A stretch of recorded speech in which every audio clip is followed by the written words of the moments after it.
What's going on? What to do, Buck fans? Welcome to another great episode of Bucs Report the Aftermath on 102.9 The Game, Broad Street South Radio. One of your hosts, AJ Turnup. I hope y'all doing good. Get your beer, get your rum, because there's more to come, and your popcorn, and get your cannons, because we about to fire this bitch off tonight. Thank you, and welcome, everybody. We got a lot of topics to talk about. Of course, we're going to talk about football. We're going to talk about the Bucs. We already know about certain controversies and certain shit that's already been blown out of proportion, but we're going to get to that. Let's bring up, a.k.a. Slick, the British guy, always fly. Here he is, y'all. Oh, my gosh.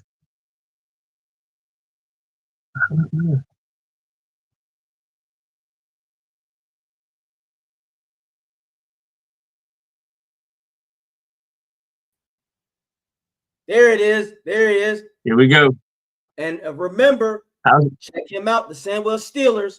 This is your defensive coordinator coach right here, Tampa Bay Bucs. If you are hearing this, again, check out my YouTube channel. Give Coach Slick an opportunity. His resume speaks for itself. Let's give a big welcome. Shout out to Coach Slick. How you doing? Cheers, man. Getting ready for a big game on Sunday. And this will be the one that kind of sets us apart, sets the tone and sets us apart from everyone else. But we've got a team nipping on our heels a little bit now. So this team kind of was looking bad to begin with, but they've won a load of games straight. So they've got the same win total as us. They've just lost more games because they played more. So we've got to make sure we whoop that out. We've got to whoop this team's ass. And when we go up against the Surge again, which is quite ironic because this is a team that got promoted with us, right? They were our rivals last year. All the way, we played them 4 times. I think they beat us once. We beat the shit out of them a couple of times, and we beat them in the playoffs to ultimately advance to the championship game. This time, they've been added to the Division 2, and they secretly got better. Well, quietly got better, and they're now nipping on our heels. So we're like, okay, now it's back to who'd have thought the 2 teams that are being promoted are the ones leading the pack, so to speak. So that's kind of cool in itself, but we need to put this team in its place and say, hang on, you were second last year, you'll stay fucking second. Damn, I love it. So basically, are they your Detroit Lion rival? Is this where we're going? I mean, there's not much distance between the 2 teams. So it's less than like 100 miles. So it is. They're probably our nearest. Our second nearest rival. Our nearest rival is Birmingham. Okay.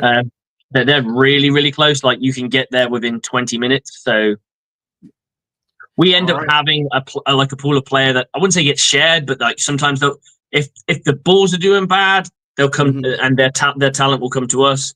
If we're having a struggling season, our talent might creep off to them because it's so close. So there's a lot of love between the 2 teams, but there's also a lot of fucking hate. Well, good. And look, you love to put a whooping on that ass. It is belt to ass. Coach Slick, we need you to do this Bruce Arians style. Now you can mastermind it both style, but we need Arians in here. We need aggression, and I'm going to be saying that, Buck fans, throughout the show until we get to the season, because that's what it's going to take for this Bucs team to get to the promised land, in which I think we will, and that is aggression. And now, no further ado, we're going to bring up a special guest tonight, ladies and gentlemen, to talk Bucs ball, and not just Bucs ball, but football with us. This man is on Fox 29 Philly. Let's show some love and give him a Bucs welcome for Matt Lombardo. Let's go. Lombardo. Or is it Lombardo? Matt Lombardo. The first time it's Lombardo.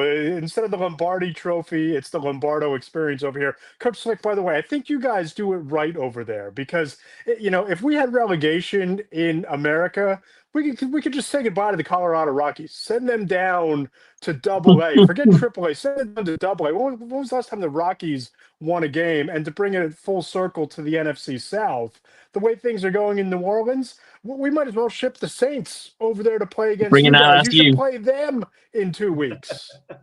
look, we want the Absolutely. Saints to suffer. We want the Saints to suffer, Matt. That is a beautiful thing here.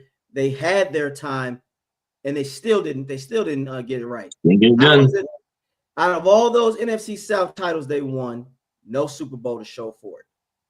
None. Yeah, none. And now you're looking at complete quarterback uncertainty after Derek Carr retires due to the shoulder injury. You have Rashid Salid and Chris Olave both coming back from significant injuries. So you have major question marks at wide receiver because even though Olave has all the talent in the world, he's struggled to stay healthy.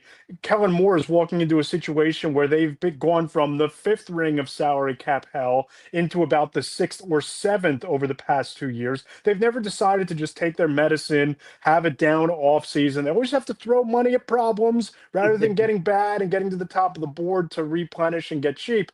But you know what, guys? That benefits you guys in Tampa Bay because when I look at the NFC South right now, it's a two-team race. I love what Carolina has done. I think that Bryce Young is going to be better after they drop Tetaroa McMillan into his receiving core, big, true number one receiver. But it's Tampa Bay and it's Atlanta. Those are the two teams. I think the Buccaneers have done a really nice job over the last two off seasons of keeping the band together, adding talent in key positions. But watch out for the Falcons because Michael Penix Jr. is coming. You look at Drake London, maybe one of the two or three most underrated receivers in the entire sport. Bijan Robinson is a playmaker, and they loaded up on defense for Raheem Morris. So I think that those games between the Buccaneers and the Falcons, they're going to be a ton of fun this year. I like it. Now, I think Drake London, the only thing I'm going to disagree with, I think Drake London is rated exactly where he needs to be. I'm not impressed. I've seen Drake London before. You know what it is? A better Mike Evans. And the simple fact that people try to compare Drake to Mike Evans is asinine. I think Drake is a good talent, but he's just a prototypical big receiver. Bijan is of course, he's a beast. I'm not worried about Penix yet. We got to see Penix play a full season. He's coming into this season a rookie, basically. The Panthers, Bryce, I have to see more. I think. Oh, everybody does. Everybody does. Yeah, I think it's make or break, AJ. The Panthers need to see more, right? I mean, they didn't draft a quarterback, they didn't sign a quarterback, but they did it right. They went out and got weapons. They went out and they've boosted the backfield over the past couple of off seasons. Adam Thielen is still there. They got arguably wide receiver number one in this draft. Go get a playmaker. And he has the pieces now. And if you're Bryce Young, it's put up or shut up time, right? Because if you can have the kind of year, and let's face it, outside of Tampa and Atlanta, it's a fairly competitive NFC South. We're not talking about this being the NFC North that might send 3 playoff teams. We're not talking about this being the NFC East that might send 3 playoff teams or has 3 playoff caliber teams in the division. There's 1 or 2 semi-complete teams, but if you can't thrive against that competition, against a last place schedule, boy, you're in a heap of trouble if you're Bryce Young. But the flip side is if they go out, they show some promise, maybe you build around them and you give this thing, continue building it the right way, as Atlanta has done the last couple of years and Tampa Bay has made a living out of doing.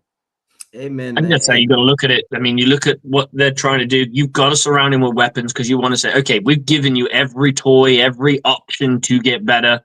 We're not seeing the production, and that's when you start to go, well, what's behind door number 2? Because if door number 1 doesn't get it, they did this with the Eagles, right? The first few years of Jalen Hurts' career, he really, really struggled. They got him some toys, they got him some weapons, they upgraded the offensive line, and then all of a sudden he started looking like a true top-tier quarterback. And that's what you've got to do. You've got to surround them with talent. And we know that we'll all have those conversations about like the Tom Brady's of the world who were able to get it done with less talent around them in certain parts of their career. But for the most part, you want to surround them with as much talent as possible because at the end of the day, that's what's going to make them go. Of course, and especially early on, when you have the benefit of the quarterback being on that rookie deal, that affordable contract, and you brought up Jalen Hurts and the Eagles, they signed him to his mega extension already, right? I mean, and then they still went out and they brought in A.J. Brown just before signing that deal. They drafted Devonta Smith. You talk about drafting well. They go out, they bring in Saquon Barkley as that missing piece. You need to find out if Bryce Young is that caliber of quarterback. I mean, the Houston Texans are another bookmark here, right? Because you bring in Stephon Diggs going into year 2. You load up on 2 dynamic wide receivers from Iowa State, including Jaden Higgins, one of my favorite receivers in the entire class, really put on a show down there at Mobile during the Senior Bowl. You want to build around these young quarterbacks on that first deal before it gets too expensive to build around them, before you have to break the bank. But it's going to be fascinating, right? Because you're starting to see the Baker Mayfields, you're starting to see the Jared Goffs, you're starting to see the Sam Darnolds, these later career, latter day renaissance type of quarterbacks who, even though they're getting paid, and in Baker Mayfield's case, paid pretty handsomely, right? You're still able to do it because you've set them up with dynamic weapons around them. The Bucs with Mike Evans and Chris Godwin and Jalen McMillan, three really good running backs in the backfield. You set them up in Detroit with Jared Goff. You had Ben Johnson, who's no longer there. Obviously, that's going to change what the Lions do in a lot of ways. But you had Amon-Ra St. Brown. You had Jamison Williams. You had those two running backs, Jahmyr Gibbs, maybe a top 3 running back in the league already. Sam Darnold goes now to Seattle. And I don't know what you're thinking trading away DK Metcalf when you had Jackson Smith and Jigba. But if Smith and Jigba is ready to take that monster leap in year 3 or year 4, you have a weapon and a playmaker and a toy, like you talked about, Coach Slick there. So there's a lot of models. There are a lot of ways to win in the NFL. But I think that if we're talking about what the Bucs are doing, they've already paid Baker Mayfield. He's not going anywhere. That contract is what it is. They have the pieces. It's just about being tactical and finding the players that fill key needs that can play at a high level to win at the highest level in the sport. 100%. I want to ask you this, man. Give me your 5 NFC teams, and I'm going to break it down to these certain tiers. You got 2 of them that'll just be playoff burnouts in the first round. Then after the next 2, you got competitors to where they can make a deep run to the NFC title, and then you got that one team that is going to be an automatic Super Bowl contender. Get what you got. If we're going bottom feeders to top feeders, you said 2 flameouts. Yes. I hate to do it to you guys. I think Tampa Bay makes the playoffs. I'm not sure they go much further than that. I put them in that tier because I think there's a lot of strength across the rest of the conference. And I'd probably put, if Christian McCaffrey is healthy, I'd probably put the San Francisco 49ers in that tier, that flame out tier. You make the postseason, you get back to the dance. But that division is so competitive. I mean, I'd still watch out for the Arizona Cardinals to kind of shock the world and be a lot better this year, that they could overtake the 49ers. Seattle's always going to be competitive. The Rams might well win that division, and they might be in that second tier right above there. But I think San Francisco, people shouldn't sleep on them because they do have Purdy, they do have the defense, and with McCaffrey healthy, they have an all-pro running back. The second group of like 2 teams, 2 or 3 teams, I'd probably go and I'd put the Chicago Bears there. They're going to be a lot better this year. Caleb Williams, having Ben Johnson, who is a quarterback whisperer, turned Jared Goff into one of the most proficient quarterbacks in the league over the last 2 to 3 years. They go out, they bring in Joe Thuney, Drew Dalman, Jonah Jackson. They upgrade that offensive line significantly after they gave up 68 sacks a year ago. They draft in the first round. They get Colston Loveland, then they get an elite pass catching receiver and Luther Burden in round 2 for Williams. They were tactical, right? They went out, they filled the needs they needed to fill. I think the Bears are one of those teams that'll be a lot better. You put the Commanders there, adults in the room, finally in the front office over the last couple of years. They understood the assignment, right? They have Jaden Daniels, who people could talk about a possible sophomore slump. Here's a kid who set the rookie quarterback rushing record all time last year, threw for over 3,500 yards, over 30 touchdowns, only 6 interceptions. I think he's a superstar in the making if he isn't already. Detroit, they're not going to be that banged up on defense again. I know you have a lot of turnover on the coaching staff, but there's just so much firepower there, right? The culture has been established. Jahmyr Gibbs, I love the kid. I love the receivers. I love Sam Laporta. And, the team that's going to be the team that's perched with everybody trying to knock them off, it's the Philadelphia Eagles, right? Because even though you lost some key pieces, you trade away C.J. Gardner-Johnson, you let Mekhi Becton, the offensive guard, walk in free agency. You still have a Super Bowl MVP quarterback. You still have the offensive player of the year, the most dynamic running back in the league in Saquon Barkley. Top 2 top 3 wide receiving core, elite tight end, best offensive line in football, one of the best defensive lines in football. I think the Eagles are the team to beat in the NFC. And, even though they've lost some pieces, I think they're still the odds-on favorite to win the Super Bowl this year. Woo! You got some hot takes. I'm gonna let Slick go on with this one because I don't actually have. I think the only thing I would disagree with, and obviously it's going to be the Buccaneers one. I would trade your Chicago for the Buccaneers. I think it's the first time they get to the dance because they don't have the playoff experience. They don't have many playoff caliber players, and I think it's they could get locked into a battle with the said Tampa Bay Buccaneers and lose that battle because it's on home turf and we are more battle tested when it comes to that. But I like where you were going with it. I like the thought process. I really enjoyed that. The detail that you went into on the players that each team acquired. Because to be honest, I don't know if I could do that. I commend you. I take my hat off to that. Well, AJ throws a curveball at me and it has me go bottom to top. So in my head, I'm like doing the inverted pyramid and the Pythagorean theorem, trying to keep all these things separated because everybody's always like, give me your best to worst. So, I thought I stacked that up pretty well. But I'm with you. I could easily see. I think when you get to that level, right, when you get to a team like Tampa Bay, who has the postseason experience, but got knocked off at home a year ago by that doinking in field goal against the Commanders, and you look at a team with, a hotshot head coach, ascending quarterback. They haven't been to the postseason, haven't won a postseason game since the Barack Obama presidency in Chicago. So it's been a minute.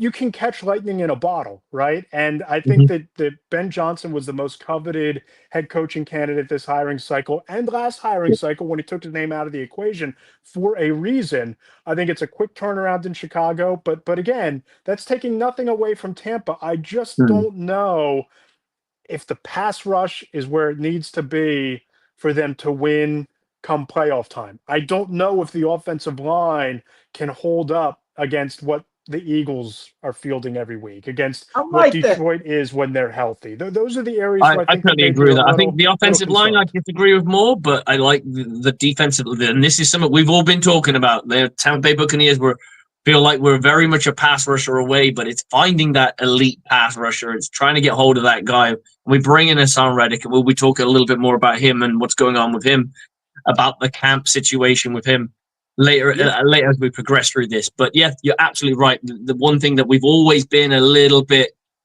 Buccaneers fans are very aware of is our offensive pass rushing ability. Stuff the run. Oh, how we'll stuff the run. We've got no problem with stuffing the run. We had a bit of a dip last year, but I think we were licking our wounds a little bit, but so to speak. But pass rush is definitely, we found ways to get pressure, but sometimes I think that puts the coverage in jeopardy. And I think that's the one thing I've felt with this Tampa Bay Buccaneers, why we've played almost safe. We play not to win. We play not to lose, so to speak. We don't play to win. We play not to lose. And sometimes that goes against this Tampa Bay Buccaneers team. And I think sometimes we kind of call, from a coverage structure, the Buccaneers play a very off coverage structure, which basically means you can just destroy them with the quick intermediate and short and intermediate routes, which is what a lot of people have done. But I completely agree. Pass rush is something we're all hoping and praying certain players take steps up, but they're going to have to be leaps in some cases. Listen, I give Jason Licht a lot of credit over it between the hash marks on Substack. It's Matt Lombardo NFL.substack.com. I've started a series where I'm grading every team's offseason, and I gave the Buccaneers an A. And I think what Jason Licht has done really well over the last 2 years is they've kept the band together, especially last year, bringing back Levante David, making sure you kept Mike Evans, who was the most coveted free agent wide receiver, bringing back Baker Mayfield, who really became the glue to what that offense has done well over the last couple of years. And I think it's interesting. I think it's a very interesting case study in team building when you look at the way that Jason Licht and this front office approach this draft, because you could have taken Derek Harmon and put him next to Vita Vea. Maybe you move to a 4-3 defensive front, or maybe you rotate those guys. You start thinking about life after Vea. If you want to take a cornerback, maybe you take Jahdae Barron, who went one pick later to the Denver Broncos, who I think has a chance to legitimately challenge Abdul Carter as the defensive rookie of the year. You could have taken Maxwell Hairston, who I had a couple of coaches tell me that they raved about that pick. They loved the pick by the Buffalo Bills a little bit later on in the first round. You're kind of at the mercy of the board, but it really seems like Jason and Todd Bowles' team building mantra is build from the outside and the perimeter and the coverage up. They made Tampa 2 famous there for years and years in terms of how the Buccaneers used to play in coverage. But you look at what wins, and you look at how the Eagles won a Super Bowl. It was with the most dominant defensive line and the most aggressive pass rush in football. You look at what they did, sacking Patrick Mahomes 6 times. It's a reason why the Buffalo Bills went and took 3 front 7 players with their first 3 picks, even though they have Josh Allen and they need wide receiver help, right? So it's just fascinating to me, some of the choices the Buccaneers made in the draft, in free agency over this offseason. I like a lot of what they've done, but I do wonder how it's going to play out when you're banking on your corners covering A.J. Brown and Roma Dunze and Jamison Williams and Matthew Golden, field stretching wide receiver for the Green Bay Packers. All of these dynamic playmakers, Jackson Smith and Jigba, you wonder how they're going to hold up if the pass rush isn't getting home and quarterbacks have that extra split second or two to get rid of the football. I like it, Matt. And here's where I'm going to just give you AJ turn-up style. My brother Matt Lombardo. Turn it up, crank it, brother. I love it. Now, first thing, you're right about the Bucs. Here's why. Slick and I have always said this. You want to know what's holding the Bucs back from being glorious and getting to that promised land and hoisting that damn Lombardi trophy back in Hillsborough County, aka Sticks of Fire?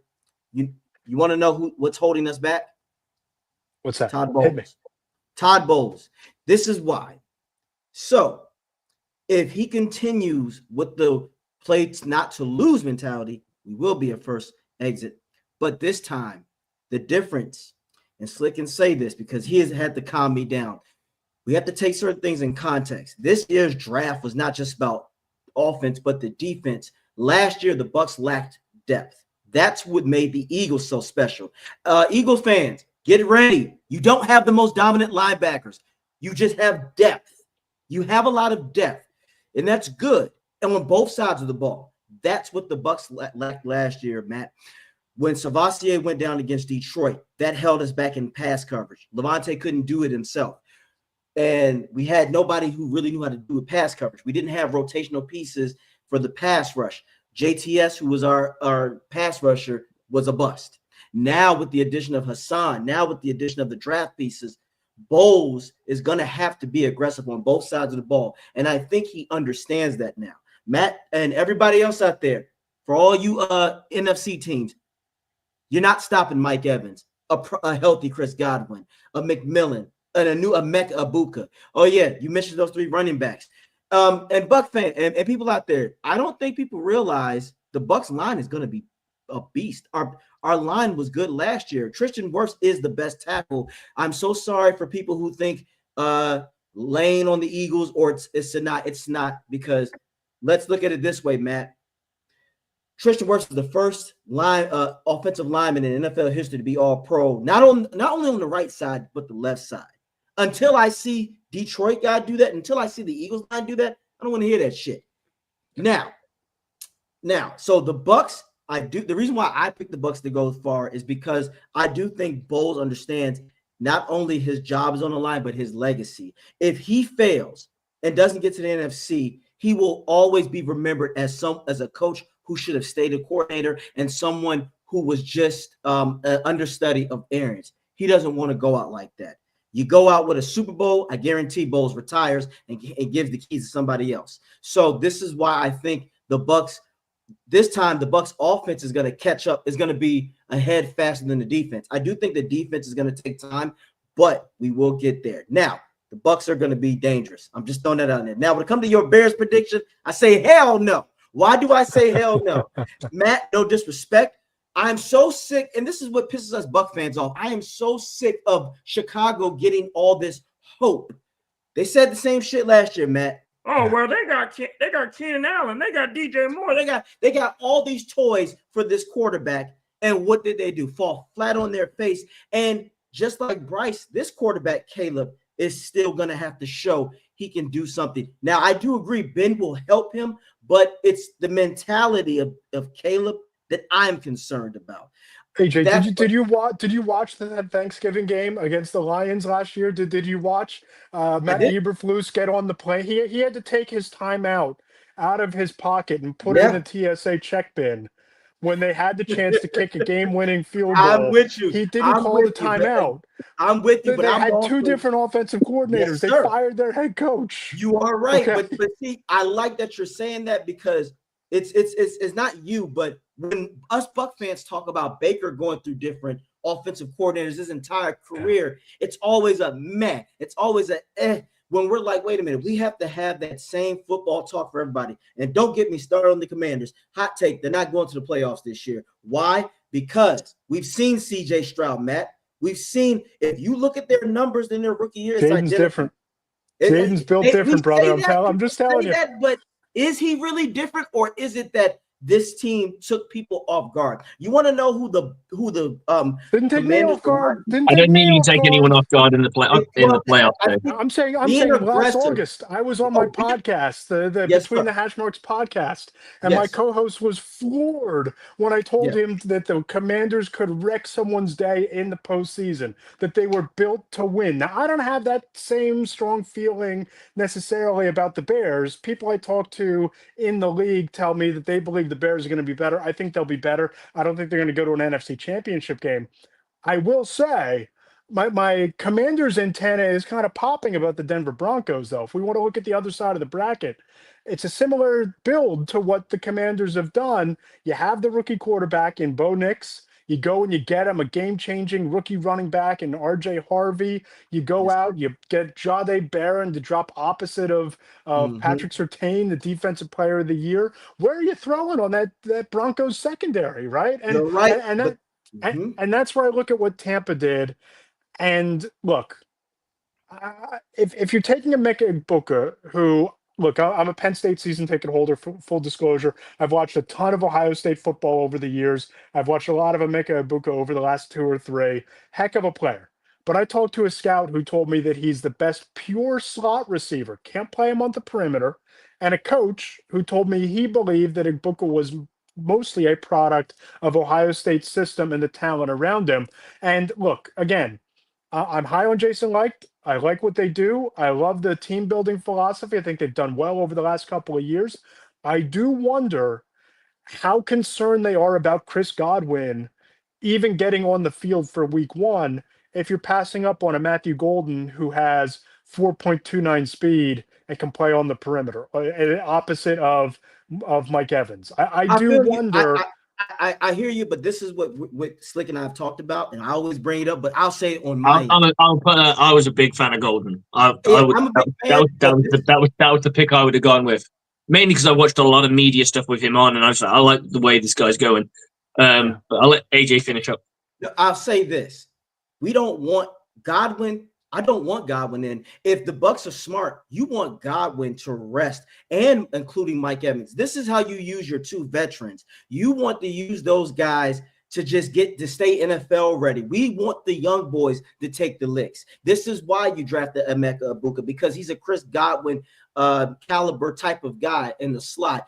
McMillan can go to the outside. Evans, as we know, is going to be in the outside. Then this is why you want Godwin to be in Godwin form. We want the first 5 weeks of Godwin last year to be the last 5 weeks of Godwin in the end of the season. And we just want Mike Evans to break the damn record and call it a day. You want the young guys to take the licks. We have people also forget we have tight end power and Otten, who's getting better, mind you, at blocking, which has impressed me. You have a Payne Durham. You have a lot of weapons that a lot of people are not expecting from the Bucs. And look at what the Bucs did last year when we were still figuring out our identity. Now we have a full season ahead of us. And if we stay healthy, I think this is what I mean about the Jaden Daniels situation. I think he's a special talent, but I have to see more before I crown him, because I kid you not, Matt, and we can go back and find it. I'll show you the clip. People thought that CJ Stroud's rookie year, he was going to counter Mahomes. I'm sitting back like, wait. And again, they have similar stats. Jaden had 25 passing touchdowns and 9 interceptions. Now, what made him a threat is that he was mobile. But now that they have film, I can guarantee you that teams are going to be extra aggressive. To beat a guy like that, and I'm glad that you brought up the Broncos. You want to know what the Broncos got the Commanders don't have? The best defense in football. Their defense. Oh yeah, Broncos are going to have the number 1 defense. Commanders, their defense, they don't have a pass rush. Their linebacking core is soft, and their secondary. So if I'm the Bucs, let's say we meet them again in the playoffs, you attack. Put it this way: if the Bucs go for any 4th downs last year, the Bucs win.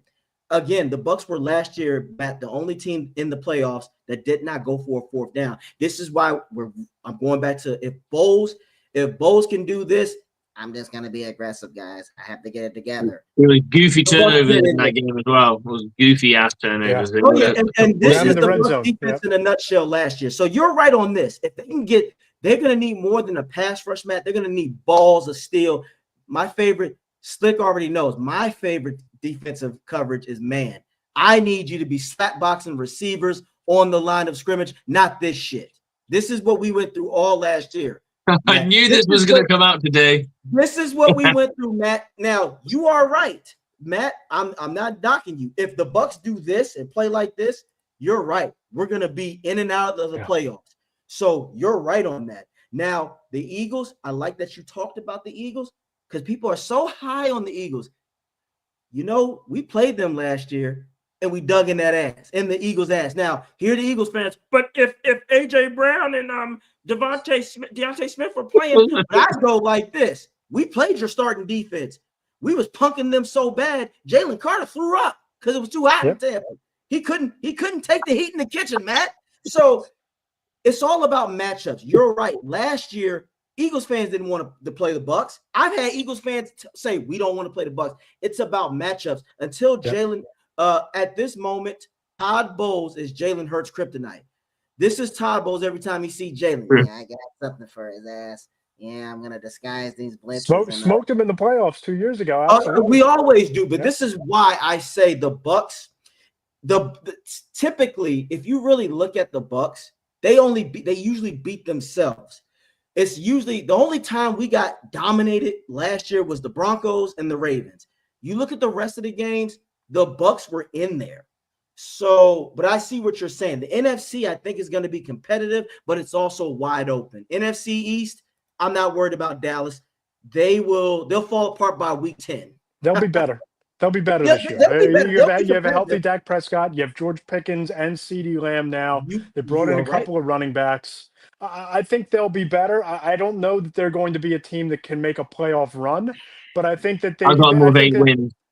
I got them on week. I went into after the draft that there were 4 teams in the NFC. I think the Cowboys make it 5. I think that they climb into that hierarchy there just by getting Dak that second receiving weapon. They've been looking for it ever since Amari Cooper was traded away. Again, they're going to have to stay healthy, but you have to remember that they fell off last year because Dak Prescott was out of action by week 7. Michael Parsons was out for the year by like week 8 or whatever it was. You know, they didn't have Pickens. The running backs didn't. They were still trotting out the ghost of Ezekiel Elliott's past production, right? Like, no, you're right. Bring in. They drafted an offensive guard pretty high to solidify that offensive line. I think they'll be better, but again, that's what makes this so interesting. That you have 3 teams in the NFC East, 3 teams in the NFC North, maybe 2 in the NFC West, and maybe 2 in the NFC South, where you can make a case these teams can all win at least one playoff game, right? And it's been a while since we could say that in the NFC. Hot take, I got Seattle getting in over Dallas. Why? I think Cooper Kupp makes a resurgence, not on that level that everybody likes to glorify him. I think that you said it. Seattle is scrappy. They're a scrappy team. I think San Fran is cooked. Why? What happens typically, Matt, to teams when they go to the Super Bowl multiple times and they fall short? They right. usually. It's a lot of football. It's a lot of football, and it's a lot of psychological. Hey, we got to the mountaintop, we couldn't plant the flag. Exactly. Yeah. And let's be real. Might take it stalled this year. Brock is not the guy. I honestly see them winning 7 games because why? I see you're right. The NFC West will be competitive. And I think the simple fact that they're playing those teams in that division, they're going to beat each other up to where that next team that they play, had they have been a little healthier or had they not played their rival, they're going to drop that game. But with Dallas, I think Eagle fans also got to realize when they open up, you're right on this. If I don't think the Eagles will, especially the players, but they cannot go into that game against Dallas half-assing. They cannot go in there because what can happen to the Eagles is what happened to the Bucs last year when we went to Dallas. We did not put the pedal to the metal, and they hung around and they beat us, and we got embarrassed. So you're right. I do think I like their pick. That's going to opposite Micah Parsons. Maybe now Micah Parsons, it won't be as much pressure, but I still personally, for me, Micah got to be able to stop the run because that's his kryptonite. But you're right. The NFC is going to be interesting. The Vikings, in my opinion, let's see what their rookie is going to be like. That's a big question mark. They have the talent on offense. They have some pieces of defense, but let's see that quarterback. Quarterback, as we know, that's the most important position. What's going to happen? Even Detroit, you're right. What do you think?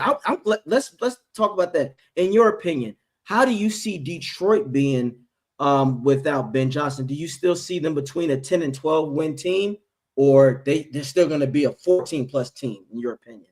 I think there's somewhere in that 12 to 14 win range. I think there's obviously going to be some sort of learning curve. You saw it last year, 2 years ago, really, in Philadelphia with changing coordinators, kind of the turnover that you have there just in terms of philosophy, scheme, getting on the same page. But just look up and down that roster. Look at, Aiden Hutchinson. Look at the safety. Name is escaping me because done 10,000 things today. But you look at the talent on offense. There's so much firepower there that I think that if they stay healthy, they were historically injured. Something like 22 different players on that defense wound up on injured reserve or missing more than 1 week due to injury over the second half of that season last Crazy how well year. they did with that. Yeah, that's not going to happen again, right? You're not going to be that hurt, that banged up. So I think that they're still in that 12 to 14 win range, but it might be one of those things where they start 1 and 3. It might be one of those things where they start 2 and 4, and then they turn things around once they get the momentum and more comfortable with the communication, the schemes, and the systems. But I think Detroit's going to be fine. I think that the Lions are going to be great. I think the Bears are going to be better. The Packers, we haven't even really mentioned them. They're loaded. I think they'll be pretty good as well. So, yeah, I think that there's a good chance you're going to see that division send at least 2 teams in the postseason again. I like it, man. I like where you're going with this. And it's funny you mentioned that because I wanted to give you a quick question. Now, I am always the optimist. Slick is more the person that got to calm me down because he talks from a actual coach. I've coached too, but I'm that high coach where it's like, I'm the Dan Campbell. Hey, we going to do this. I don't give a damn what nobody says. If you look at this this schedule, this favors the Bucs heavily because we see a lot of good teams and we can figure out this is the losses that I have. I have us losing against Detroit and the Bills. I definitely see that. So, and I said we're going to win between 13 and 15 games. Only other game that might give me cause for the pause is the Rams, and maybe we split with Atlanta. Everybody else, in your opinion, think about it this way. What is your prediction? Like, what do you see out of this? How many wins? I mean, I think they're an 11 to 12 win team, realistically. I mean, listen, you going on the road to Houston's no picnic. They're going to be better. CJ Stroud bouncing back. They got him some receivers. You go on the road to Detroit, tough place to play. Seattle, tough place to play, right? Buffalo, it's going to be cold in November, and Bills Mafia, jumping through tables and all that. The Rams, you could easily throw them into that Super Bowl tier in the NFC that we talked about earlier. I think they're 11 to 13, somewhere in that range, 11 to 13 wins for them. I don't see. I love your optimism, AJ. I don't see 15 and 2, but I think that 11 to 13 could definitely be in that mix there. All right. Yeah, I mean, I'll go with mine. What I've always said is I do think we'll lose to. I think we'll lose on the road to the Texans. I probably got us down winning out for a while, and then we're going to lose to Detroit. We're probably going to lose against a team that we shouldn't lose to, and we're probably going to Look out lose for to the a team. Cardinals as that team. Look out for Arizona. Yeah, I mean, I could live with that because it's further away from the season end. I don't want to. I don't want to lose one of those Carolinas though, because they're too close to the end. Yes, agreed. Right. I could probably live. I don't want. I don't want to have to take the medicine of a Saints loss. But it probably will. It probably will be a Falcons loss somewhere. I just don't like where they sit. They sit quite early at the beginning of the season, and because it's the beginning of the season, and they're the fourth game away from the end. So you just kind of you want to go into that last stretch of like you want to go bang bang bang bang bang bang done. Some momentum. Okay. Yes, sir. Well, all right, and I know we're gonna wrap that up, but I just want to again always appreciate you coming in, Matt. Thank you for your time.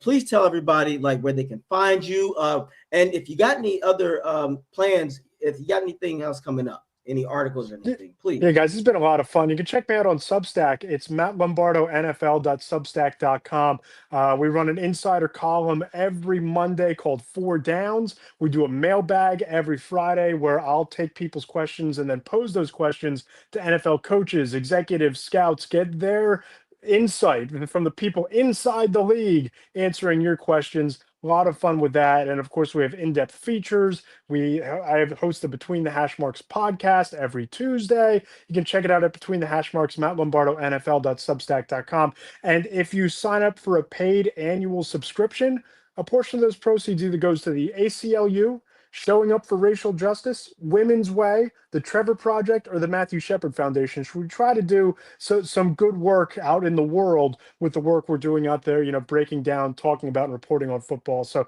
you can check me out there. Check me out on TikTok at Matt Lombardo NFL, Instagram, same thing, and YouTube channel is Matt Lombardo 975. But would love to see you over on the Substack, mattlombardo.nfl.substack.com. Thank you, my friend. Take care of yourself, Matt, and always love to have football talk with you. Those some good hot takes. I love it. It's been a lot of fun. Hope we can do it again soon. Yes, sir. Take care of yourself, bro. All right, Slick. Let's get to the topic since we talked football. Now we're going to talk Bucs ball. I know y'all been waiting out there. First of all, shout out to JT Olsen. What's up with you, my man? Shout out to everybody else. How's your night going? It's going very good. We're talking about Bucs shit all the time. Now, yes, sir. Now let's just talk about this. Let's get this out the way because I've been hearing people. It's been on and off. AJ, what happened? What the fuck? Haason did not show up to OTAs, to voluntary OTAs. What the hell is going on? For me, it's like I'm just like, look, if he missed mandatory, then we got a problem. Would I want him to get out there and show some enthusiasm? Absolutely. However, if he's resting his body and getting ready, I'm cool with it. They didn't mention that Tristan Wirfs, Mike Evans, and a few other guys were not there. It's kind of customary if you change teams, you kind of go to the OTAs. But I will settle this. This is just media Billy bullshit. Yes. This is the media going, it's quiet right now. What can we talk about? That's right. Haason Reddick didn't come to camp. And it wouldn't be a problem normally had he done this in the past. And that's why they're building into this big thing. He did it with the Jets when he got traded there. So they're thinking, oh, is he going to do all this holdout bullshit that he did with the Jets because he's unhappy? But well, hang on a minute. He wasn't traded to Tampa. He agreed to terms with the Tampa. He could have gone anywhere else he wanted, providing they were interested in him. That means he wanted to come here out of the options that were available to him, right? That's what that tells me. Is it possible that he sat down and had a conversation with guys? I just want to enjoy my off season this year, and I'm ready to go as soon as mandatory hits. I'm there, boys. Don't you fucking worry. Probably. Yes. But the media has to spin something because it's boring at the moment. There's nothing happening. No one's doing anything. So what do we do? Especially on the Buccaneers side of things, right? The biggest information that we got to this since the draft is Simeon Rice is going in the Ring of Honor, right? Other than that, it is dead. And so they don't now like that's that why shit either. They don't like that shit. Man, that guy's got to go in. That guy's got to go in.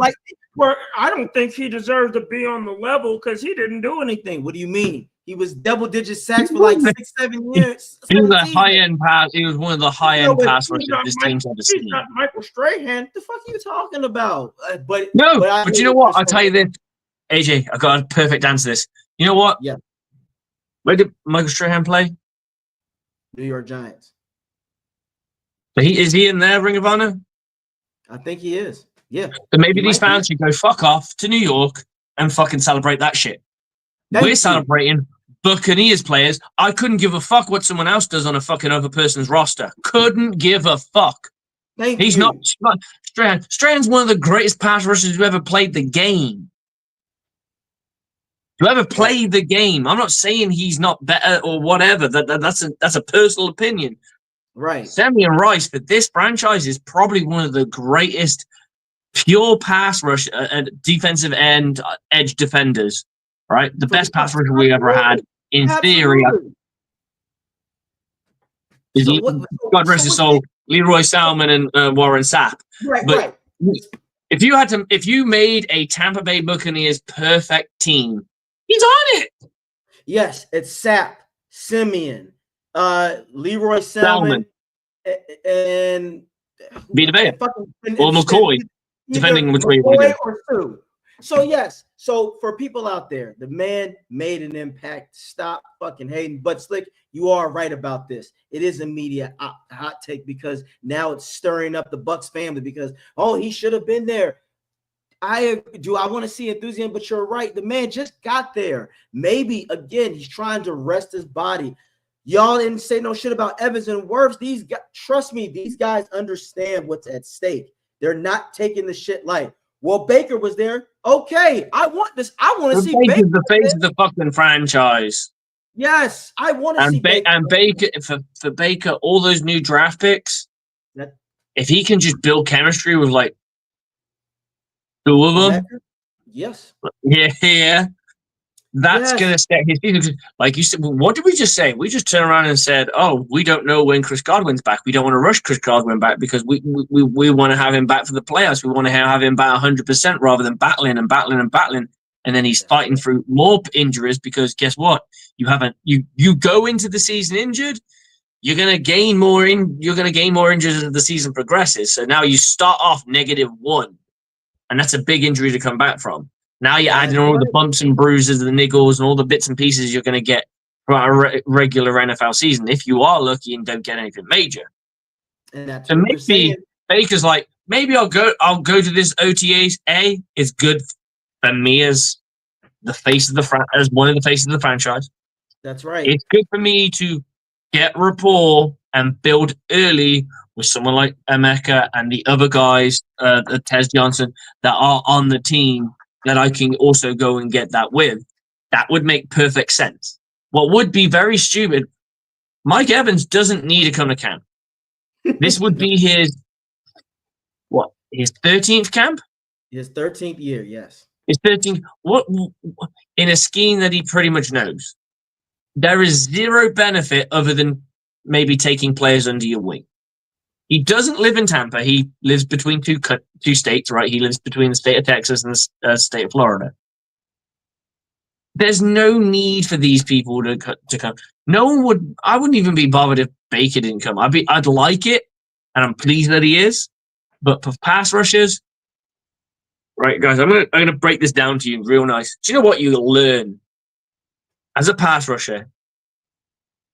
Wearing sweats. Nothing. Nothing. No, I not as much. It's all about hand placement. It's all you can teach a couple of those things, but if you've got no one to go physically against who's trying to push you back with a no push, you're winning your rep every time, or you're hitting a pad, or you're hitting just a mobile body. You don't gain as much from it, so there's not that much point. like offensive line guys, it's probably not a big thing for them to go to OTAs because there's not much to do until we start teeing off on each other. That's when that's why they say real football happens once the pads come on. Right now they're in fucking sweats. Hey, you know what I mean? The only people what are we doing here? The only people that it benefits from is the receivers and the running backs, maybe, because they're learning each other. And anyone who's in coverage. And exactly, guys, Buck fans. That's what we're trying to get people to understand. Basically, Skelly. Fast skeleton. Don't allow the media to manipulate you. I saw this shit and I said, so it wasn't mandatory. Haason didn't get on Twitter and say, fuck everybody else. He is chilling. He is getting acclimated. He is ready. If you don't think Haason is 30. Haason is playing for a contract. He knows, hey, I take this team. You can't have the season he just had and then compile it with a shit season on top because that's career suicide. That's career suicide, guys. First of all, he gets 12 sacks. Let's say, best case scenario. I'll give him 10. I'll be fucking happy. I'm just saying for him, he gets 12, gets the Bucs to the NFC Championship. And he was a big reason, a part of it. Now we could talk numbers. Now that his agent can go, you see what he did for your team. He was a double-digit sack guy. We want more money now. Now he can command that. But you just said it. He has a 3 to 4 sack season, and he's pouting and he's bitching. Yeah, goodbye. Light and then we'll cut ties and be like, thanks, but no thanks. And now you've got 2 teams that you were with that you bitched and pouted at. That's right. And didn't produce. So now everyone's sat there going, is it really worth bringing this guy on for any real money? Nope. I would say you would take what the Buccaneers paid him and cut it in half at minimum. You could go further.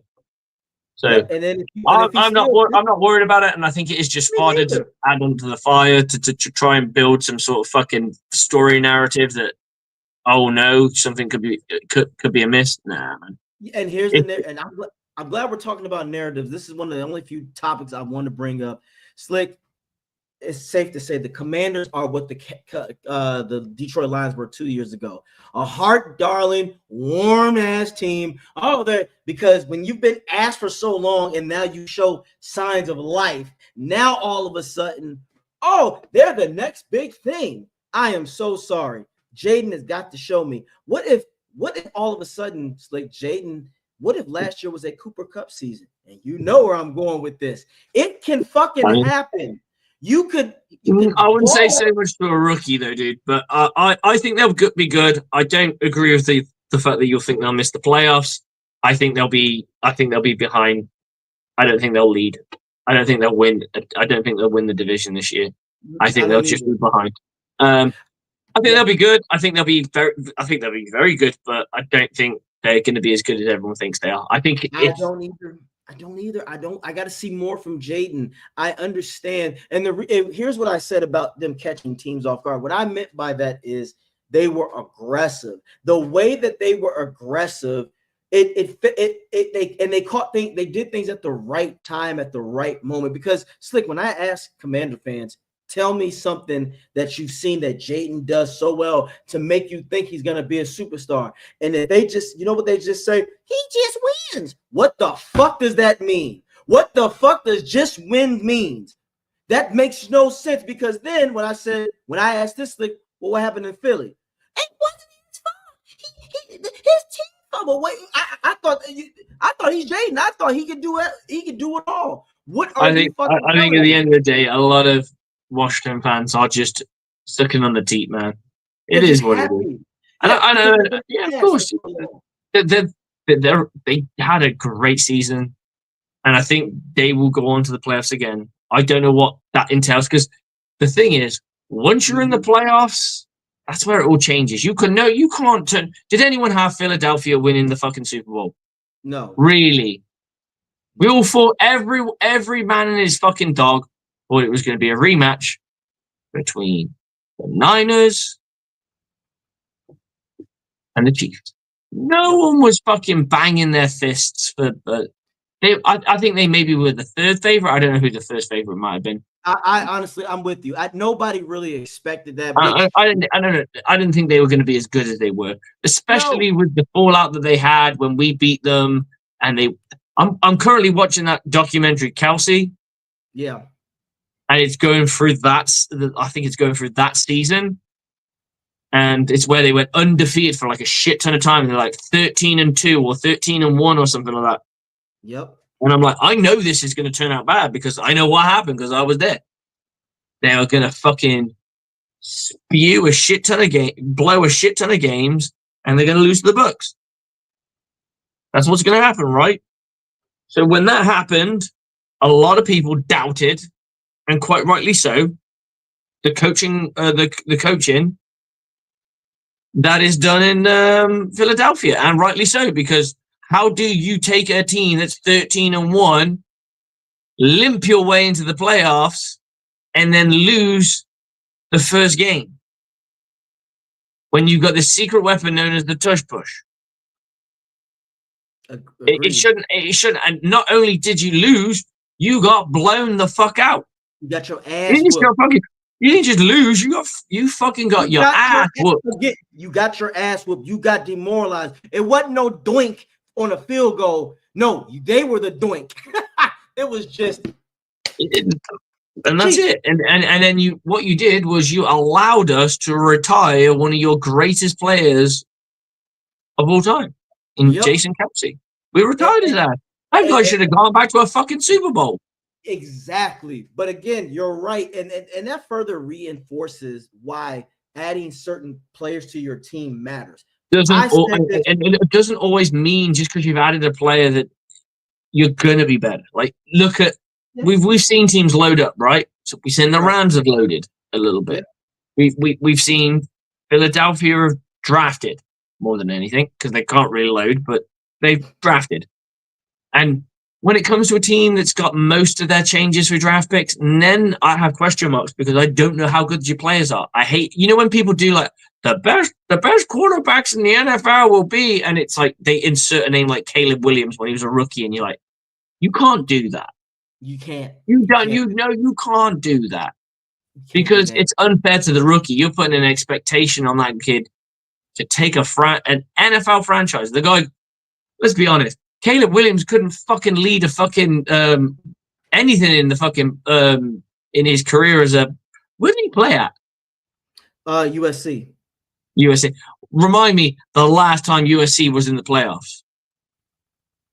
I'm with they you. They couldn't get past fucking Oregon. Oregon knocked them out every time. They're like, oh, Caleb Williams and his team and his team and his team and his team and his team's so good, and he's got these beautiful fucking manicured nails with like nail polish on and shit. They go up against fucking Bo Nix's fucking. Bo Nix was drafted behind his ass, and they'll whoop him, and then they go, right, that's you done. So we're in the playoffs. You're not. We'll lose in the playoffs because that's what Oregon does. Because Oregon gets the playoffs and goes, just fuck us. Yep, exactly. But again, this is what happens when you're on high market teams. We just said it. Caleb Williams, what the fuck did he really do last year? And remember, I think he generally played better, but to turn around and say that it's going to put him into the playoffs, I don't know. I'm not sold. I always remember, and I know, and it's just harsh to say, this boy fucking crying his eyes out because he lost a fucking game, and I'm like. I mean this in the nicest way possible. The NFL is much tougher, man, and I think he's found that out the hard way.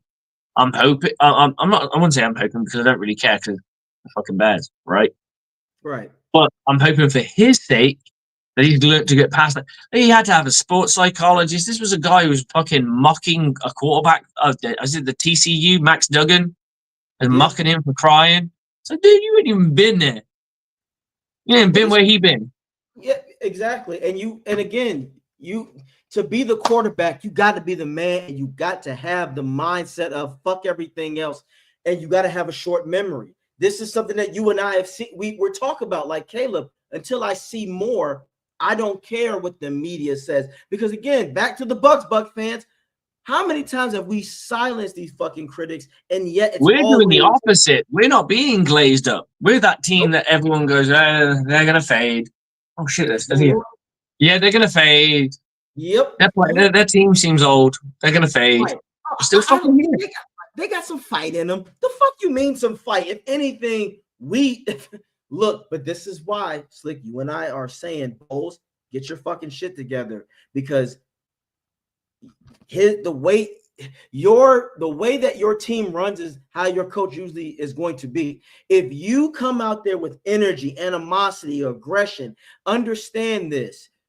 Slick, you said this before. You said it best. He designs defense to sustain a lead. There's going to be some games, I think, where Bowles, you're going to have to play a defense, to use the defense to take over the game, not sustain lead. To finish it. Your offense is not going to always be clicking on cylinders. We know that, Slick. So, you know this, Slick. Bowles, hear us. There's going to be certain teams where you go, oh, fuck, offense can't get right today. Defense, let's go get a turnover. Let's put the offense in a better position. That's what you're going to have to do. Last year, Slick, we saw how many games where he was sustaining. Speaking turnovers into an existence has such a powerful effect. So yes. we were playing a game quite recently. We were struggling. No, we were winning, but to really finish the game, we as a coaching staff met up at halftime. We turn around, like, okay, we're up by 2 touchdowns and a field goal. So I think we were off the top of my head and do the quick math. We're like we're 17-0 at this point. We haven't won the game. This team could still get back in. 17-0 is nothing in the world of football. We all know this. This can flip on you anyway. And the offensive coordinator turns around, get me this fucking ball back because they got it. I will fucking punch it in, and they will fucking plant their fucking white flag in their ass, and we will run amok. We finished that game 38-0. See, what did we do? Fucking took the ball away. First drive, they got the ball. They're coming downhill. Boom. Fumble. Dived on it. Done. Get the ball. Drive it down their throat. Touchdown. That's it. And you play with that urgency. Speaking it into existence is so powerful because it sets a belief. Because it doesn't matter if you're wrong, right? So if you turn around and go, guys, we need to go out there and get me a turnover, and it doesn't happen. It's not the end of the world, especially if they didn't score. Let's say you just got a 3 and out, or they drive and they end up kicking a field goal missing, or kicking a punt. It doesn't matter because you can keep that in your back pocket. But when that fucking turnover hits, it catches lightning, man. It catches lightning. Also, so much fucking power, because the power of words is like it's almost like you believe in it. Guys, get me a turnover. They feel, how juiced up are you when the coach, guys, get me a turnover? You go and get that forced fumble, you get that pick. And you just said it. And what if they don't get it the first round? You know what? You've seen what players do. That's all right. We go get it the next round. Next round, we got this. You're constantly building, like you said. It's building a foundation. I always say stack it. Every time we get them out, I'll go, guys, that's one. That's one. I want more.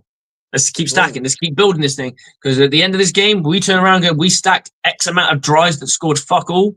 And they've got, we've only stacked 5 drives that scored fuck all. Guess who won the fucking game? Boom. And I'll give you a prime example. This is a Bowles. You can't be in this situation. All right, listen up, fellas. Listen up. We just got to maintain our calmness and just get out there and just make certain things happen. Or do you want to see this? Go get me that fucking ball. Put him on his ass. Knock him the fuck out. It's exciting. That's what we want. Bowles, if you do that shit, you're going to see Antoine Winfield picking up come alive. And talking about how the Buccaneers could, like, our friend who joined us, Lombardo. Yeah. I don't think he realized how beat up the Buccaneers were. We didn't have our best safety on the fucking field half the time. No. And when he was on the field, he was limping. Well, I won't say limping, but he weren't the same. He weren't the same. He was lame. And that's not being mean. It is what it is. It is, and again, two of your best wide receivers out, and your star safety out. You're going to struggle to win games. Yeah, you're gonna struggle and no fucking depth. Remember, people thought that Levante lost a step. He didn't lose a step. He was trying to step all doing over too the fucking much. He was doing too much. See, but Slick, if people watch the Bucs, not you, Matt. If you're watching, this ain't about you, Matt. We're talking about the mass media. If other motherfuckers watched like we did, they would get, oh, they were literally playing with reserves and their linebacking core. And the reserves were guys off the fucking street. And were god awful. Yes. This is now we have depth. If Sabat, put it this way, Sabatier was, people forget, he was out the second game of the season, Slick. That's awful. Imagine Sabatier playing half the season. The Bucs win at least 1 or 2 games with him. Now, let's keep him healthy now. This is what people don't realize. Last year, the Bucs had opportunities, but injuries and lack of aggression fucked us. But despite all that, the lack of aggression. Yeah, we still racked up 10 wins. People, that's again, like, take a bow when all that shit was happening. Personally think if we were healthier in that midsection, yes, or more aggressive, choose whichever one you want, or both. Yes. We walk away as a 12-win team. I agree. Honestly. I agree. I say 13 because I say we beat the Eagles. I mean, I say we beat the 49ers. I say we beat the Chiefs, and we beat Dallas. We beat Dallas because the game was close. We beat Dallas. Those 3 teams we beat because I don't know about Dallas. I'm not sure because I can't remember that game off the top of my head too well. But I'd say we beat the Falcons because we'd have the firepower to match them all the way through that game. The first one we got fucking robbed. You know that with that face mask and then that book. I mean, let's be real, Slick. 2 games. Botch calls happen, and I'm not going to fucking say we lost a game because of a botch call. When you call a botch call, you know this, coach, at the last minute and you miss that shit and they got a fucking replay, that's where I go home. Oh, yeah. I know what you mean. Remember that one with Levante David? You could see him punch the ball out.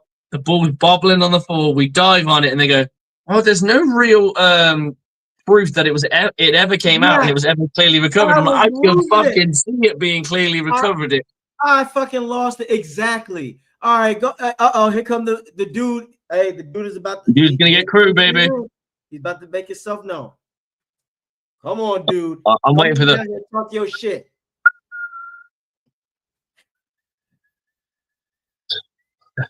I'm smiling so much I can't whistle properly.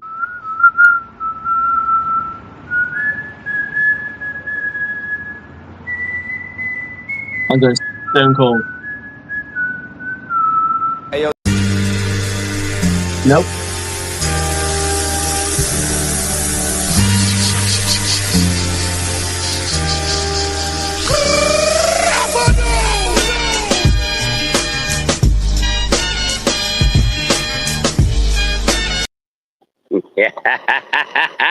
We're back, baby. OTAs. Where the fuck is Haason Reddick at today? It's like Carmen Sandiego, except without the cool outfit. Special thanks to Matt Lombardo from Between the Hash Marks of Lombardo NFL at Substack. Hell of a guy. Make sure you tune in. He'll be coming back and visiting us on a regular basis, it sounds like. And listen, everybody. Are you tired of social media? Are you tired of clicking on links on Facebook and Twitter and it's some website from some like Chinese Communist Party talking about Tom Brady's coming back to play for the Bucs, or sending you a bunch of NFL content and articles that are so wrong and artificial intelligence written that they're so whack they don't make any sense? Are you tired of that, Bucs fans? Well, after you go to Bucs Report, because we don't play that shit, make sure you check out people like Matt Lombardo and support free speech journalism on Substack.com. We'll have the links to several of our articles that you can join. Matt's a super cool guy. A little more, how can I say it? A little more well coiffed than us gentlemen on screen. But that's because we're the meat and potatoes of this. We don't need to shave for you every day. I got a beard if you don't like it. You can navigate your ass to the back of the line with your shoes and stand there with your shirt. You feel me? So, gentlemen, as always, it's a pleasure to come on here and bump gums with you guys. AJ, I know you got big life events happening around you, and you're nailing it and crushing it. Coach, what's it like being in the first place area? What's it like competing for a championship? That's a beautiful thing. 2 years in a row, bro. 2 years in a row, and I can't believe it, man. It's been awesome. To consider where this team was, like, if you were to talk when I first started doing this show with AJ, my team couldn't win a game. Couldn't win a fucking game. We get demoted. We win out. We go to the playoffs. Cruise through the playoffs. Get to the championship game. Come up short in the championship game, and that team that we lost against in the playoffs is about to be relegated themselves. Mm. And meanwhile, we have just got stronger and stronger. And now we're undefeated in a division. We're not taking anything for granted. We've still got another half of fucking football to play, right? We've got 4 more games to go before this thing gets divvied out as playoffs. So we need a playoffs. I knew you were fucking playoffs, baby. Playoffs. And then we'll get that shit going. And then, hopefully in a few more weeks or a month or so's time, we're talking about climbing back to going to another national stage. Shout out to all the players on the Sandwell Steelers over there in the UK, holding down and building up on a grassroots level American football in Europe.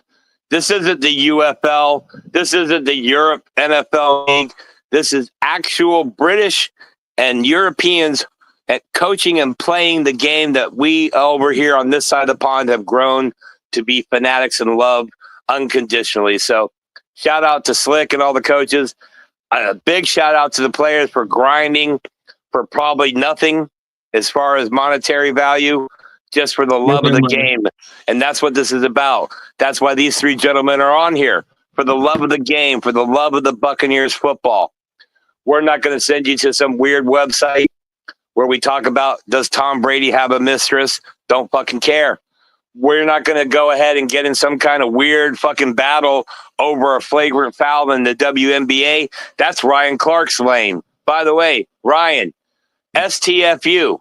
And for you internet people who are illiterate, shut the fuck up, bro. When you apologize, but you promote your podcast, that's not an apology, homie. That's a promotion. So you used a situation where you fucking pissed off your family members and half of the internet, and you said, I'm going to get on here and I'm going to look all contrite and serious and that I'm really taking this to heart. By the way, buy my shit. I'm really sorry to my family. By the way, buy my shit. I'm really sorry. You apologize to everybody except the one motherfucker you should have, which was RG3. And now don't get me wrong. I'm not siding with RG3 on many things, but basketball, that's a flagrant foul at best. In the 90s, that's a ticky-tack foul, bro.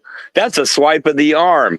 He barely knocked the sweat off of, or Caitlin barely knocked the sweat off of Reese's arm on that. She got up ready to throw a haymaker. No talk about that. No talk about that lack of professionalism. You know why? Because she's got that fuck you McDonald's money. She thinks she is the WNBA.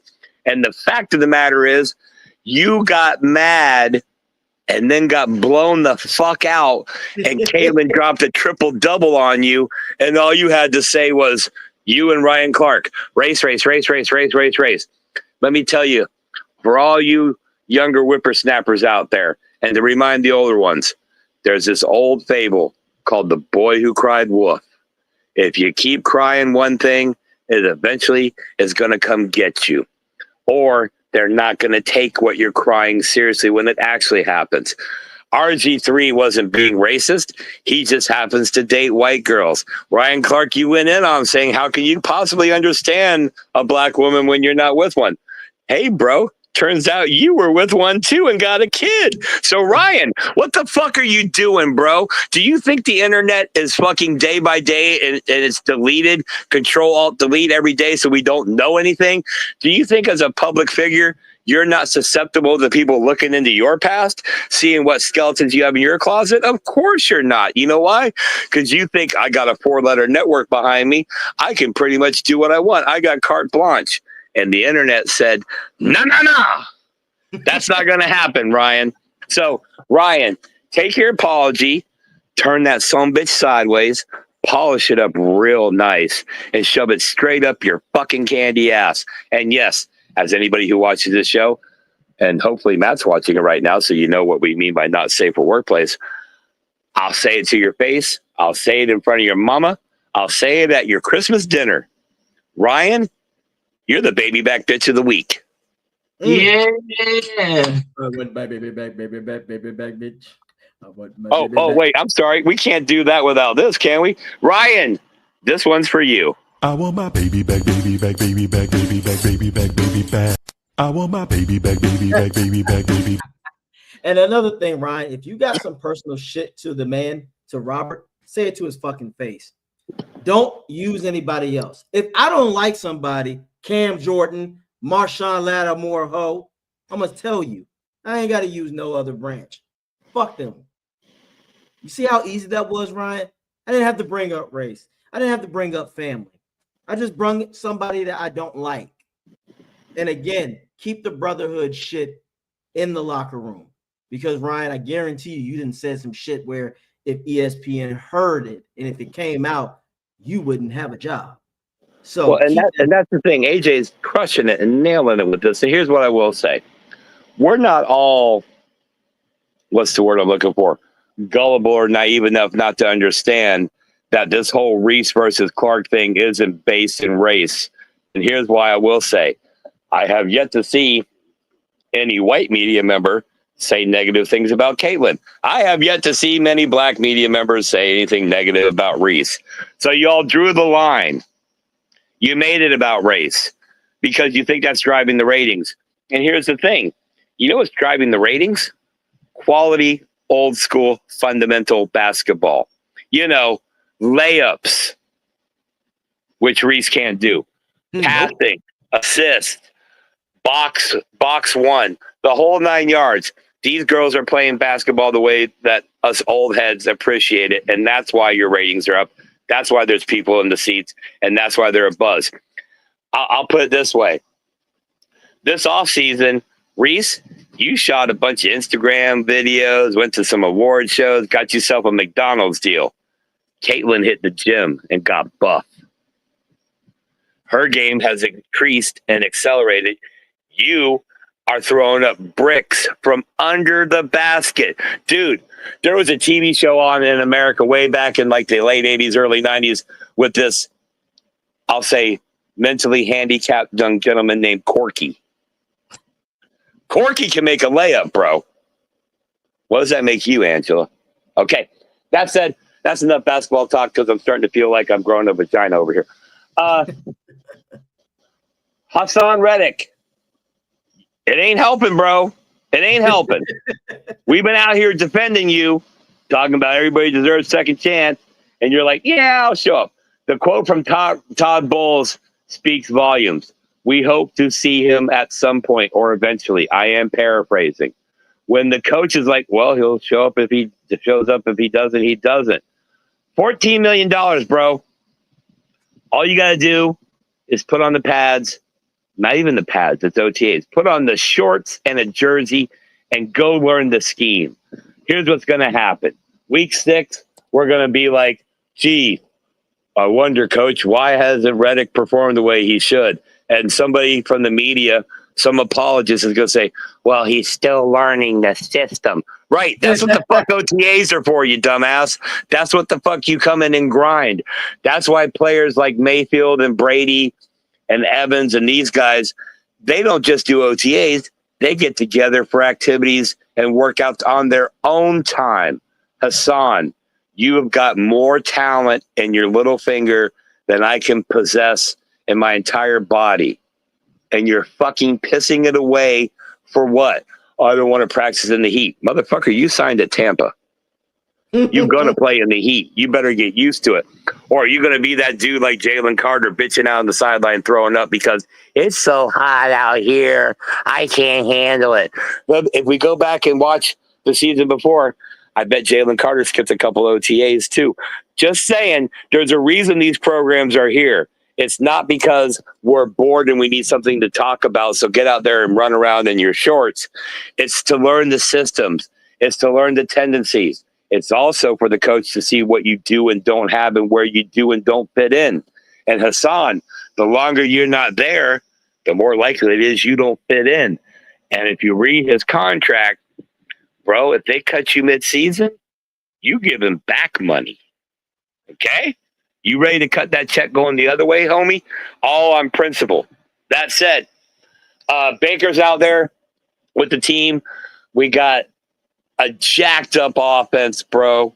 We've got a defense that at least addressed the needs for the most part. So looks to be significantly better on paper. So Buccaneer fans, there's really nothing more that you can do than be excited about what's coming up. And that's the thing. We're less than 100 days away from toe meeting leather in preseason. People don't understand. The off season is almost over. And what we have is a top 5 NFL team, not in the conference, in the league. If you don't believe me, go talk to Vegas. If you're talking about this or that, or what about Chris Godwin, go watch the number 1 draft pick this year. I'm not even going to try to pronounce his name because I would butcher it. Emeka, the kid from Ohio State. Go watch his, that guy. Go watch his workouts on Twitter from the Buccaneers. He already looks like a seasoned veteran. Yes, that's practice. What's going to happen in the big game? Well, the good news is, being from Ohio State, he's played in plenty of those. Hell, every year he plays in the game against Michigan called The Game. So, Buccaneer fans, Chris Godwin's going to come back eventually. Buccaneers are stacked on offense. Rachaad White is in a contract year, so look for big production from him, or at least effort, if nothing else. And Levante David. Everybody, if you're wearing a hat, take it off, bow your head, show some respect. We might be watching the last ride of one of the greatest linebackers in Buccaneer history. So every chance you get to see him play, hear him talk, do it. Because he's not the kind of guy going to stay in the media once it's over. This is a Buccaneer legend. This is the most underrated off-ball linebacker in the last 10 years plus in the league. This is a guy that if Derek Brooks didn't exist, we would hold him in the same regards as Derek Brooks. So just keep that in your head while you watch the season. You are witnessing the final ride, the last dance of one of the greatest linebackers in Buccaneer histories and one of the most underappreciated players in NFL in the last decade. Right on. Other than that, AJ, great job as typical holding it down on TikTok. Hey, if you guys aren't on TikTok, we know why you haven't joined TikTok, and we don't want you fucking there. But for those of you who are on TikTok, go check out AJ. Go follow him. He's all over social media. But on TikTok, 5-hour live feeds of nothing but straight debate between Buck fan, Saint fan, Falcon fan, any fucking fan you want to bring. He don't give a fuck. AJ's dropping facts while he breaks your neck. And not only that, he's doing it the right way and getting the engagement. His followers are up. His videos are off the chain on views. Do it. Now, if you're in the UK, particularly over in Slick's neck of the woods, if you're a football fan, I know it's not the NFL. I know it's not even college football. But you want more NFL games over there? You want more college games over there? Support teams like the Sandwell Steelers. Show up and watch guys who carry a lunch pail during the day and go to work and then play football for the love of the game. There's not many people on social media anymore that do anything for the love of anything except engagement. Playing football in a league like what Slick coaches in, that's exactly the essence, the foundation, the fabric of what we all grew up loving football. From all you kids who played Pee Wee and Mighty Mite to high school to college, the grind, the practice, the learning, the evolving. Slick and his coaching staff have turned, and I don't mean disrespect, a perennial loser into one of the best teams in the league, looking to start stacking championships left and right. So if you're in the UK, I implore you, it doesn't have to be the Sandwell Steelers. Go find the league. Go support a team. I'm sure the admission is dirt cheap, if not nothing. But get out there. Bring your children. bring your wife, bring your family. Go watch American football played by people who just love the game, not by billionaire athletes, not for billionaire owners, but because football is fucking life. And that's why we're here on Bucs Report. That's what the fuck we do here on Bucs Report. We don't talk Bucs. We don't think Bucs. We live Bucs. Day in and day out. Pewter and red until I'm cold and dead. This is the dude, and I'm out. My man. I'm going to wrap this bad boy up too, Slick. And shout out to the dude who ain't scared of being rude. But I want to go back, Slick, because when we talk about the reason why we are hard on these fucking people out there who make all this money and they do stupid shit like be on boats, having that sugar booger, playing around despite being on 3 fucking different teams. You went from an elite quarterback to a good to another good quarterback to now being on a team that you might not even be on. And if they cut your ass, you deserve it because you're a fucking idiot. And y'all know who I'm talking about. You know, matter of fact, I'm not scared. Stephon Diggs, you're a fucking idiot. Play the fucking game. And the reason why I'm going to say this thing, I'm going to leave off with this because motherfuckers need to be reminded of reality. While you're out there being a dumbass, and then if shit happens, you bitch about, well, the pressure, fuck the pressure. You a grown-ass man. Now, Slick, in the United States of America, this is the average income for a person, for a single person, $63,269. Okay. Hey, can I ask you an honest question? Do you make that? Huh. Barely. See, that's the thing, is the average wage. I saw the average wage for my country, and I'm like, damn, I'm poor. Barely. But we do all right, you know. The kids have got things in their bellies. We own the house. Do you know what I mean? But average, Slick, right? You know why, Slick? Because you're being smart, and unlike people in the States, you're not living above your fucking means. What you just said, there are people out there. There's plenty of people who do that here, dude. Well, I know, but Slick, we got people out here who make $70,000, but they will have a $70,000 car and wonder why they're eating ramen noodles for the rest of the week. But let me make my point clear, ladies and gentlemen. That's the average that's the average. Now, do you know, Slick, what the average is? The minimum, not even average, the minimum for the NFL players. The minimum. $550,000. $795,000. $795,000. So even if you played one fucking year in the NFL, you are making 1%, between 1 to 5% of top tier money that most people throughout the world, not even in America, throughout the world will never see in their lifetime. How much did you say the average salary was, boss? That's the minimum. The minimum is $795,000. Yeah. What was the average salary of an American? It rose from $870,000 to $940,000. No, the average American salary. Like, the average American is $62,000. 72. So that means realistically, 62, not 72, 62. 62. So basically, you're telling me that bottom end NFL player earns. I'm going to try and be nice here and say he earns about what one person could earn. The average guy can earn in about 8 to 9 years. Yes. That's an 8. So you could work for almost a decade and not have the same money as an NFL player. Yeah. And remind you, let's say you live in a state that's got state tax, income tax. You get taxed every single time you get paid. You only get paid once. Yeah, Slick. The average money that you're making, and that shit would not fly in the DMV. In the DMV, you need 6 figures just to fucking get by. Not to live comfortably, but just to get by. People, again, when you live from check to check, but you see these motherfucking guys on the boats having sugar booger contests, then they bitch about how the media portrays them. No, you portrayed your damn self like a fucking idiot. Back to the Haason heretics. Haason, I'm not trying to call you out, but bruh, $14 million. 14, even after fucking tax and Slick, this is where athletes, like I would love to talk to any athlete when they talk about this. Well, you know, it gets divvied up by taxes where I play, and then also my agents, and then my family. First of all, the family part is a fucking choice. But let's say this, like somebody gets a $20 million deal after taxes, after their agents, they're left with, let's say, $9 million. That's $9 million fucking dollars. That and you know it's going to be more than that, right? You know it's going to be like 10%. The agent's going to get 10%.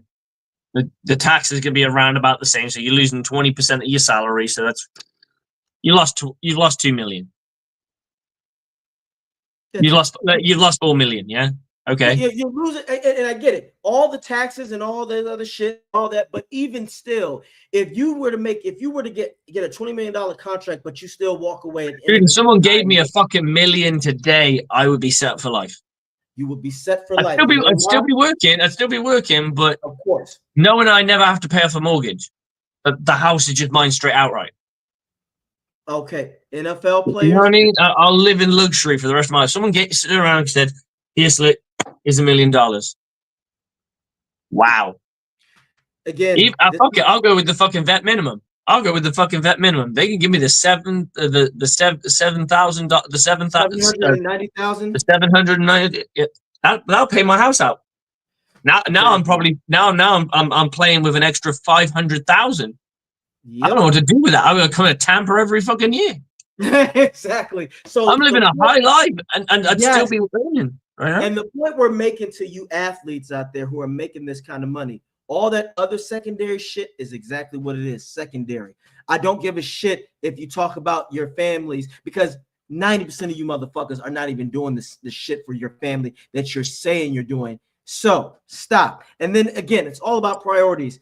If you are giving your families $90,000 cars, you're a fucking fool. You're stupid. That I'm calling you out. So when we are on you, just think about this. The average person, if they lose their fucking job, they're shit out of luck. You lose your job, you still get a nice chunk of that money. And if you spend your money right, you will be fine. So I got a great story for you that you'll love. Yes, sir. So in this country, one of the biggest sports, not the biggest, is rugby. There's a rugby player who has a very similar name to Vita Vea. His name's Talupe Faletau. They have a lot of those middle names in. Yeah. They are also in Vita Vea's name. There was a genuine pause of concern that people thought they were actually related, even though they look entirely different. But one's from they're both from Tonga, which is why they have a lot of those middle names. Talupe Faletau played for Wales because his father moved to this country before he was born, and then he settled his family. So his child is Welsh by the fact of birth. Becomes a Welsh international. Becomes a prominent Welsh club player. So playing at the elite level before he goes to play for his country. His team's the Newport Gwent Dragons, and Toby's always driving around in this piece of shit fucking Ford Fiesta. Yeah. So they hook him up with the dealership, all right? And the dealership go, yeah, we'll give him a brand new Ford Fiesta. We'll give him the brand new top of the line Ford Fiesta, brand new off the forecourt today. They give it him. He drives home, and then next day he pulls up into piece of shit.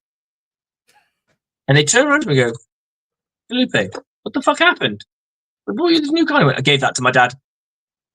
My dad gave me the money to buy this car so I could come to practice. So I gave him the car that you gave me. My dad doesn't have a car. Now, need to say, he went on to make his big money, but this was when he was starting to come up. Yeah. Now you can't coach that. You can't teach that. It's priorities. He understood. He didn't. Again, the car worked in his mind and his logic. My car still works. That's what it was. The car was bad. I need to do stuff again, ladies and gentlemen out there. You got to understand, when you have it, you want to keep it. It's okay to splurge every now and then, but you know how rich people think, ladies and gentlemen. If they go and spend $100,000 on something, they're returning $200,000. They're getting something more back. For sure. That's if you're smart.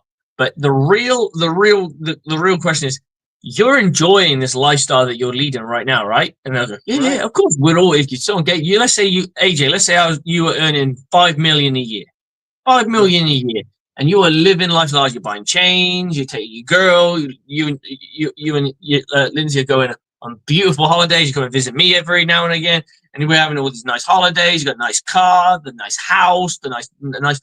Don't you want to live that lifestyle when you're 55 rather than in your 30s?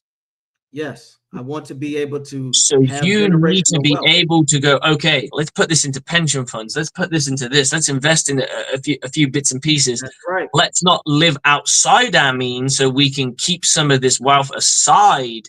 So I may get paid $5 million. How much does the house cost? It costs this much. How much does that nice one nice holiday a year? One nice holiday a year, and we'll go and just visit, and we'll just go on normal holidays. Okay.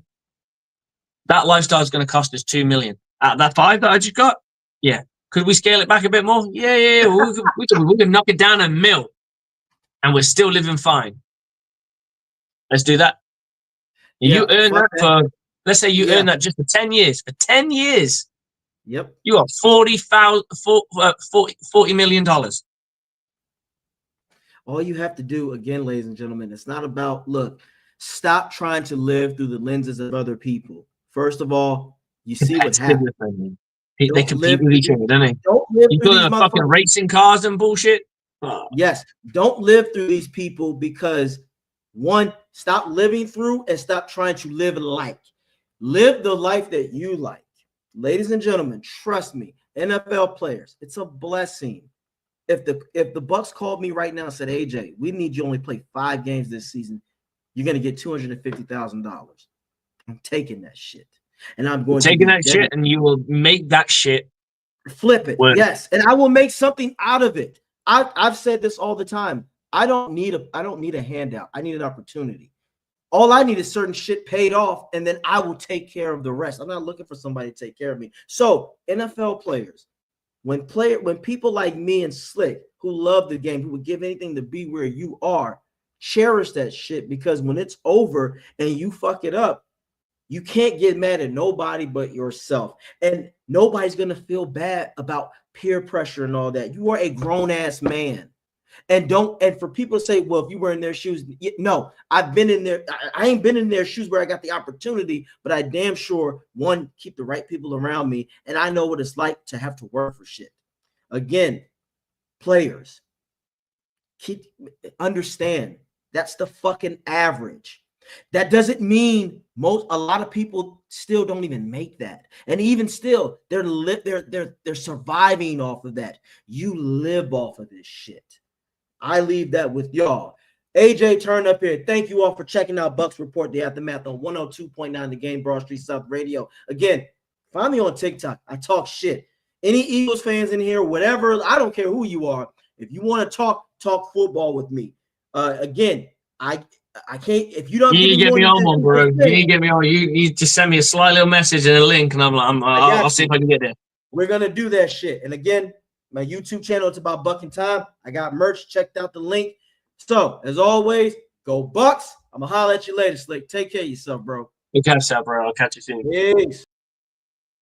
Okay, guys, that is the end of the show, and we want to thank you all for coming through this journey with us. We had a great guest in. He talked great stuff. I mean, the fact that he was able to reel off so many names, I don't know if I could do that, to be fair. It just shows there are guys who are grinding in this offseason. So Tom Lombardo, great work by him between the hashes. Matt Lombardo, great work between the hashes. Go check his shit out. He was a great guest. Really enjoyed him. For me, man, I got a game to get ready for. This is big, man. Last time we were in this position, we went winless. When I first joined the Steelers, we were in Division 1, and we went winless. We're winless. I stuck through it. We had a great coaching staff, good players. We need to enhance that. We dropped down to Division 2. We lose one game in Division 2 until we get to the title game, and we lose the title game. This year, Coaching staff was talking about survival because we knew what it was like the last time we were here, right? It's not survival anymore. It's not survival anymore. Now it's about position. Now it's about playoffs. We aren't just trying to win a game. We're winning games. And at a rate, we're undefeated. We're legendary. Right now, we have an opportunity to push ourselves to 5-0-1 and keep that momentum and show every motherfucker who counted us the fuck out, because the media counted us out when we went to Division 2. The media counted us out when we were in Division 1 originally. And the media is counting us out again. We just keep fighting.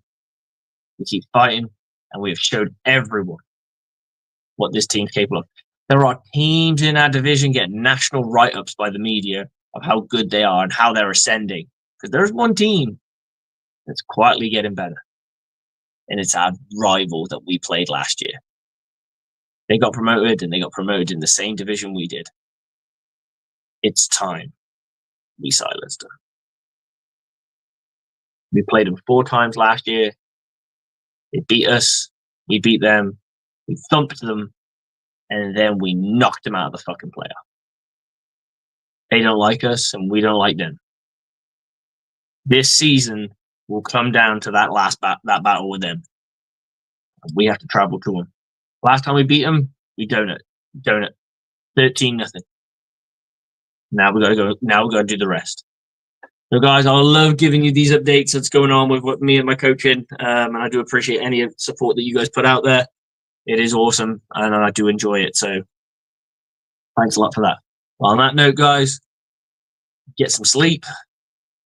It is 3 a.m. for me, and I will see you all soon next Wednesday. Bucs on me, Bucs on free. 1, 2, 3, go Bucs!